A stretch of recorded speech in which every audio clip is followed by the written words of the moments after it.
What if I told you that everything your grandfather taught you about being quiet on the ice is wrong?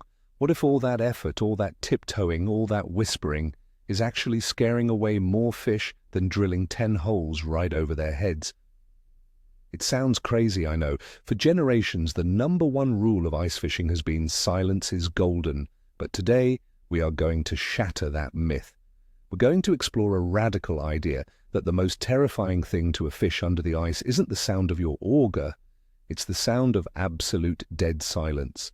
Stick around because I'm going to reveal the psychological trick that explains why you're getting fewer bites on those perfectly quiet days and how making a little noise might just be the key to your best season ever. So let me ask you right now, and be honest in the comments, do you believe that stomping on the ice scares fish? Let's see who's on what side before we begin. Let's set the scene. It's a cold, crisp morning. The lake is a sheet of glass covered in a blanket of snow. The only sound is the crunch of your boots. From the moment we first step on the ice, it's ingrained in us. Don't run, don't drop things, don't talk too loud. Every old-timer, every fishing article, every expert has preached the same gospel. Noise is the enemy. The logic seems simple enough, right? Sound travels through the ice and water, alerting the fish to our presence. A spooked fish is a fish that won't bite. So we spend our days in a state of high alert, shushing our buddies, carefully placing our gear, and treating the ice like it's the floor of a library. This belief is so widespread that it's become an unquestionable truth. But here's the problem with unquestionable truths in fishing. They stop us from asking the most important question. What if we're wrong? What if we've been looking at this entire situation from a purely human perspective and completely misunderstanding the world a fish actually lives in? First, let's tackle the foundational belief we all share. The idea that we, as anglers, are intruders in a silent, peaceful underwater world. We are taught to minimize our footprint, both literally and sonically. The theory goes that any vibration, any unnatural sound, is like a massive alarm bell for a weary walleye or a skittish perch. It signals danger, a predator from above, and sends them scattering for the nearest cover. For years, I subscribed to this 100%. I was the guy who would get annoyed if someone drove their ATV too close to my spot. I would gently place my minnow bucket down as if it were a sleeping baby. I did everything by the book, believing that my stealth was my greatest advantage. But then I started noticing inconsistencies, little things that didn't quite add up, things that made me question whether this sacred rule of silence was really as absolute as I had been led to believe. It was these little cracks in the foundation of my ice fishing knowledge that started this whole journey. Now let's talk about the first major contradiction to the silence rule, the auger. According to the old wisdom, the sound of drilling a hole should be the equivalent of a nuclear bomb going off underwater. It's loud, it vibrates, it's the most unnatural sound imaginable on a frozen lake. It should, in theory, send every fish within a 100-yard radius fleeing for their lives. And yet what so often happens? Some of the best bites of the day come within minutes of drilling a new hole. I can't tell you how many times I've dropped my transducer down a freshly cut hole and immediately marked a fish coming in hot to investigate.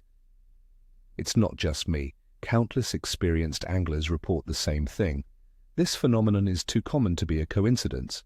If extreme noise was the ultimate fish repellent, this would never happen. This was the first major piece of evidence that made me think, okay, there's more to this story. The fish's relationship with sound is clearly more complex than just noise equals bad. The turning point for me was a specific day a few seasons back. It was one of those perfect winter days. Postcard, perfect. There was no wind, not a cloud in the sky, and a thick blanket of snow muffled every possible sound. It was dead silent. I mean, you can hear your own heartbeat silent. I was fishing a spot I knew held fish, a proven community hole, and I was completely alone. I thought to myself, this is it, the perfect conditions, no noise, no pressure. I'm going to slay them. I spent hours out there, moving from hole to hole with the stealth of a ninja. And you know what happened? Nothing. Not a single bite. not even a curious looker on the flasher. The lake felt dead. It was one of the most frustrating days I've ever had. As I packed up, a group of guys arrived, much louder, laughing and drilling holes. The silence was broken, and I just had this nagging thought: what if the fish weren't biting because it was too quiet? What if my perfect, silent presentation was the very thing that was spooking them? That frustrating, fishless day planted a seed. A new hypothesis began to form in my mind, one that flipped the old wisdom completely on its head. What if fish, especially in the winter, are not afraid of sound itself, but of the absence of sound? What if absolute unnatural silence is the real red flag for them? Think about it from their perspective. Their entire world, their entire existence, is based on vibration and sound. They use their lateral lines to feel the movement of baitfish, the current, and other fish around them. The underwater world is never truly silent. There's always some ambient noise.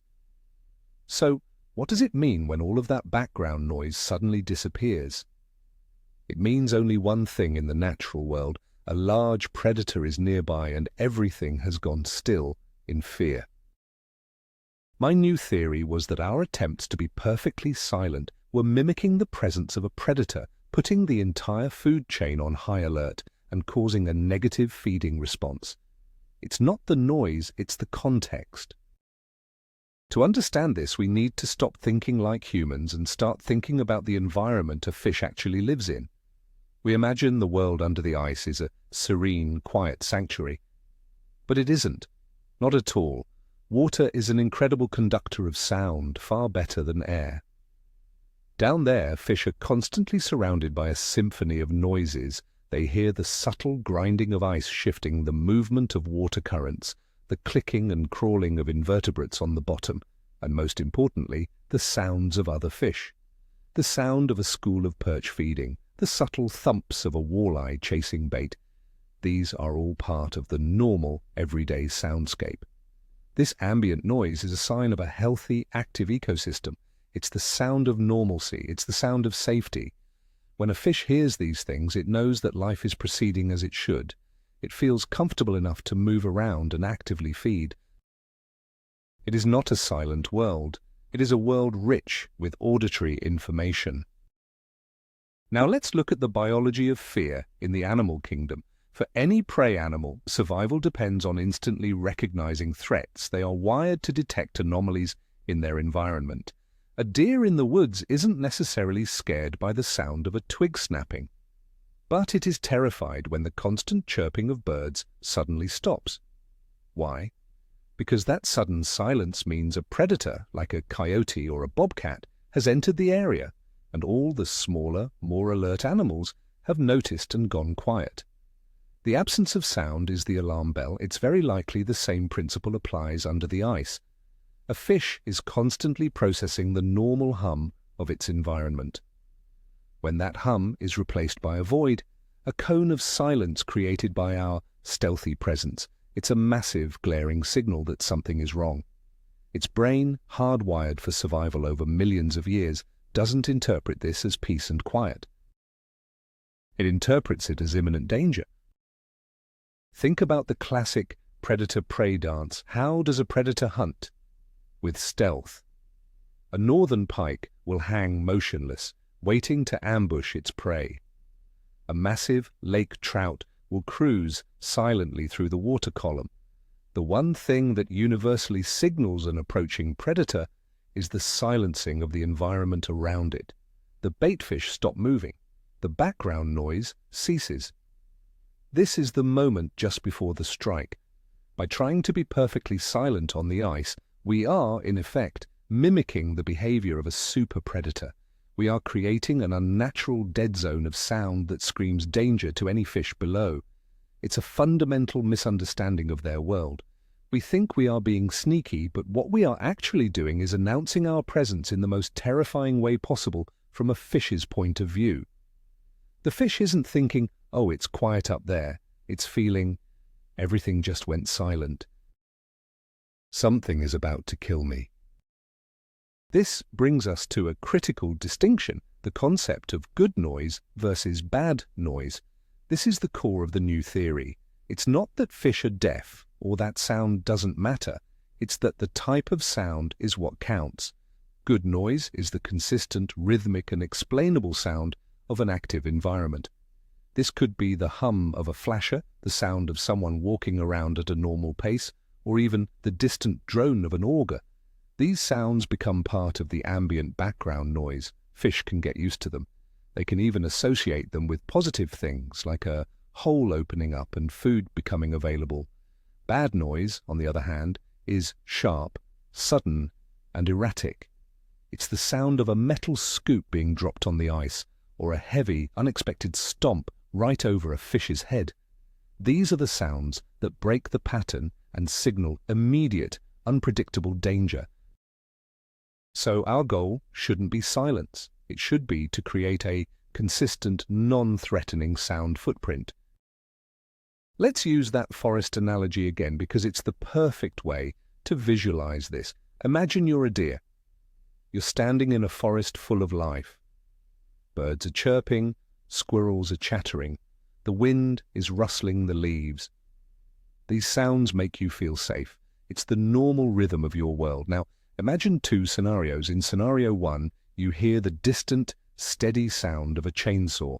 It's loud, but it's consistent. You'll be cautious, but you can place it, and it doesn't represent an immediate, stalking threat. You might just go about your business. Now, scenario two, everything goes completely, utterly silent.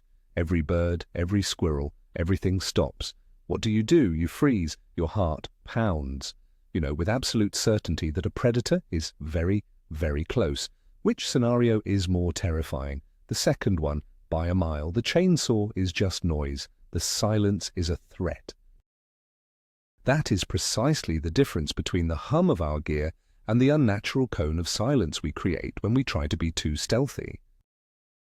So, I decided to put this theory to the test. I started conducting my own simple, on-ice experiments. I designated certain days as loud days. On these days, I made a conscious effort to abandon the old rules of silence. I didn't stomp around like an elephant, but I didn't tiptoe either. I walked at a normal pace. I talked to my friends in a normal voice. I wasn't careless, but I stopped obsessing over every little sound I made. I'd drill a series of holes, making a decent amount of noise, and then I'd fish them. I focused on creating a consistent level of activity, a sound footprint that was present but not alarming. The goal was to become part of the lake's background noise, rather than creating a silent void or a series of startling, sharp sounds. I documented everything, the conditions, the time of day, and, most importantly, the number of fish I marked and caught. The results of my loud day experiments were, frankly, shocking. They went against everything I had been taught. On days with a bit of wind or when I was fishing with a group of people who were making a normal amount of noise, the fishing was often better. I noticed that fish seemed less spooky on the flasher. They would come in to check out my lure with more confidence. Instead of bolting at the slightest movement, they would often linger, giving me a chance to entice a bite. It seemed that the constant, low-level background noise of my activity was making them feel more secure, masking my specific location and making my jig presentation seem less like a trap. The fish were more aggressive, and my catch rates on these loud days started to consistently outpace the days when I was trying to be perfectly silent. The evidence was piling up, and it was becoming undeniable. Next, I conducted the opposite experiment, the ninja day.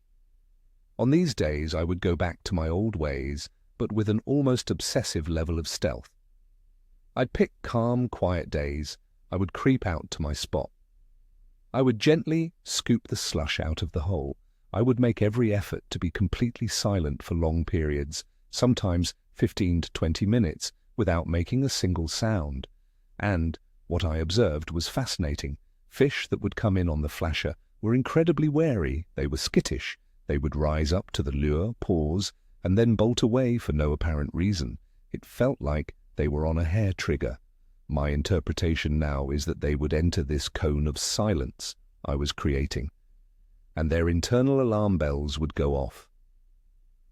The lack of any other ambient noise made my tiny jig seem like the most suspicious object in the entire lake. My attempts at being a ninja were actually creating a high-pressure, high-alert situation for the fish directly below me. So, what is the practical takeaway from all of this? How do you apply this on the ice tomorrow? It's not about having a party on the ice or being intentionally obnoxious. The key is to be natural and consistent. Stop obsessing over silence. Walk normally. Talk in a regular voice. When you set up, do it efficiently, but don't worry about the little clicks and thuds of your gear. The goal is to create a baseline of sound that fish can acclimate to. Think of it like living next to a train track. The first few times a train goes by, you jump. After a week, you don't even notice it anymore. It has become part of your normal environment. By being consistently present, your sounds become part of the lake's normal environment for the day. This allows the fish to relax and focus on what they should be focusing on, finding their next meal, which is hopefully attached to the end of your line. Let's take a closer look at a piece of gear we all use, the fish finder or flasher. For years, some anglers have worried that the ping of the transducer might scare fish, but based on this new theory, that rhythmic, consistent hum is one of the best tools you have, and not just for spotting fish. That constant pulse becomes part of the background noise very quickly. It's predictable, it's rhythmic, it doesn't signal a threat. In fact, many experienced anglers believe it can actually attract curious fish. The sound might mimic the clicking of small crustaceans or other food sources, or it might simply represent a constant in an environment which provides a sense of normalcy and security. So don't worry about your flasher's noise. Let it run. Let it become part of your sound footprint. It is almost certainly helping you more than it is hurting you by creating that good noise we've been talking about. We need to completely reevaluate our relationship with our auger. We've established that fish often come to investigate the sound of a hole being drilled. Why? It's a significant disturbance, and in the natural world, a significant disturbance often means an opportunity for a meal. Think about a bear turning over a log to find grubs, or a boat stirring up the bottom. Predators and scavengers are drawn to these events. When you drill a hole, you're kicking up debris from the bottom, dislodging tiny aquatic invertebrates and sending powerful vibrations through the water. For a curious walleye or an aggressive pike, this isn't a signal to flee. It's a dinner bell. It's a sign that something is happening, and it might be worth checking out. So the next time you drill a hole, get your line down there quickly. You might be surprised who shows up to the party you just started. Now it's crucial to remember that not all noise is good. The real culprit, the sound that will genuinely clear out a spot, is what I call shock noise. This is the sharp, high-frequency and completely unpredictable sound. The classic example is dropping your metal pliers or thermos on the hard ice directly above a fish. That sharp crack is not a rhythmic, ambient sound. It is a shock wave. It is an acoustic signature that is completely alien to their environment. It's the equivalent of a gunshot right next to your ear. That is the kind of noise that signals immediate and acute danger. It's not the talking, not the walking, not the auger. It's the sudden, violent, and unnatural impacts. So, while you shouldn't obsess about being silent, you should still be mindful and deliberate. Avoid dropping heavy, hard objects. That is the noise you truly need to worry about. It's also important to understand the difference between sound waves and pressure waves. When you talk or run your auger, you are mostly creating sound waves that travel through the water. Fish hear this, but it's just auditory information. When you stomp your foot heavily or drop a gas tank on the ice, you are creating a much more powerful pressure wave. Fish feel this directly through their bodies and their lateral line. This is a much more direct and alarming sensation. Think of the difference between hearing a door slam down the hall versus someone setting off a firecracker in the same room. Both are sounds, but one is a physical concussion. This is why a heavy, careless stomp can be more detrimental than 10 minutes of talking. It's a physical intrusion into their space. So the rule isn't be silent. The rule is move smoothly and deliberately, and don't create sharp pressure waves. Ultimately, I think this entire silence is golden myth stems from a very human bias. We are terrestrial creatures who hunt by being stealthy and silent. So we project that same logic onto the fish. We put ourselves in their place and think, well, if I were a fish, I would be scared of that loud noise. But we are not fish. We don't live in a world where sound is a constant, information-rich medium. We don't have a lateral line that feels every vibration around us. We are applying a land-based predator's mindset to an aquatic prey animal's reality. And they are completely different worlds. The fish's primary survival instinct isn't to seek silence, it's to seek normalcy. It wants to understand its environment, and a normal, active environment has sound.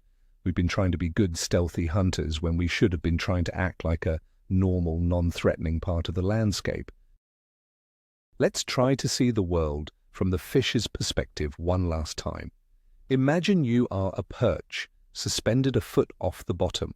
You are constantly feeling and hearing the world around you, the gentle hum of the current, the distant tapping of other fish feeding, the scuttling of a crayfish. This is your baseline for safe.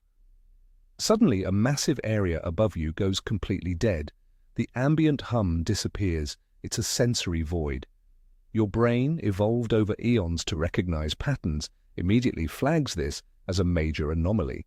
It is the signature of a large predator, creating a pressure wave that has silenced all the life around it. Your only instinct is to flee or lock down and hide. You are not relaxed. You are terrified. That is what our obsessive quest for silence is likely creating.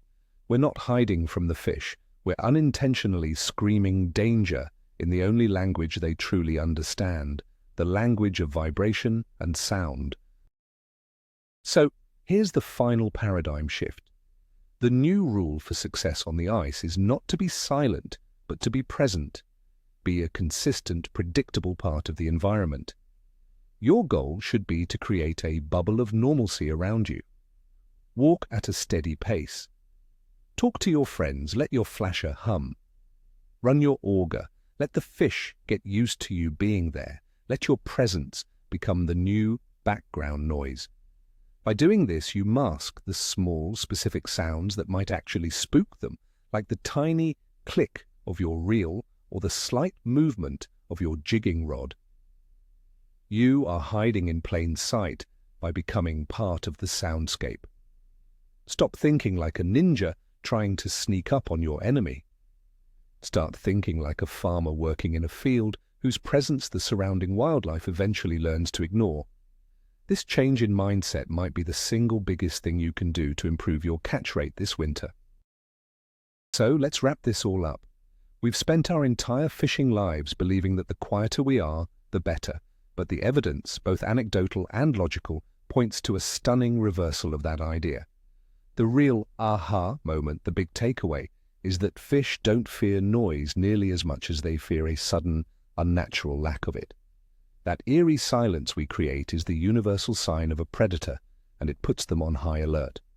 The sounds of our activity, our walking, talking, and drilling, can actually become a form of camouflage, a new normal that allows fish to relax and feed confidently. This isn't just a quirky theory, it's a fundamental shift in how we should approach our time on the ice. It means we can stop stressing about every little sound and focus more on finding fish and presenting our bait effectively. Thank you so much for watching and for being open to a new idea. If this changed how you think about ice fishing, do me a favor and hit that like button and subscribe to the channel so you don't miss what's next. And now, for the real debate, I want you to head down to the comments and tell me, after hearing all this, are you going to change how you behave on the ice, or are you sticking with the old ways? Let the discussion begin.